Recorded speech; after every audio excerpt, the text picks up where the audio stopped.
हमारे घर में उस रात बिजली गिर गई थी। मैं और मेरी बीवी एक दूसरे पर चीख रहे थे, गुस्से में दरवाजे तक पटक दिए। यह लड़ाई किसी छोटी बात से शुरू हुई थी, लेकिन धीरे धीरे इतने पुराने जख्म खुलने लगे कि मैं खुद हैरान था। मैं उससे बार बार पूछ रहा था कि क्या वो मुझसे कुछ छुपा रही है, और उसकी आंखों में जो डर था उसने मुझे बेचैन कर दिया। अचानक उसने कुछ ऐसा कहा जो मेरी जिंदगी को हमेशा के लिए बदल गया। उसने कांपती आवाज में बोला, हमारे बेटे का बायोलॉजिकल पिता तुम नहीं हो। कुछ सेकंड के लिए तो मुझे अपनी सांसें रुकती महसूस हुई। मेरा दिमाग सुन पड़ गया। मैं सिर्फ दीवार पर लगी घड़ी की टिक टिक सुन पा रहा था, बाकी सब कुछ जैसे थम गया था। मैंने उससे पूछा, कब, कैसे? उसने बताया कि शादी के शुरुआती सालों में उसकी किसी और से अफेयर था।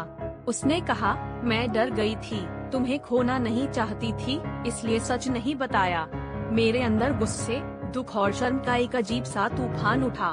मैं समझ नहीं पा रहा था कि उससे नफरत करूं या खुद से, कि मैं इतने सालों तक कुछ नहीं जान पाया।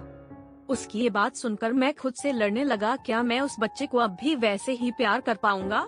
क्या मैं अपनी बीवी को माफ कर सकता हूँ, या फिर ये सच मेरी जिंदगी को हमेशा के लिए बर्बाद कर देगा?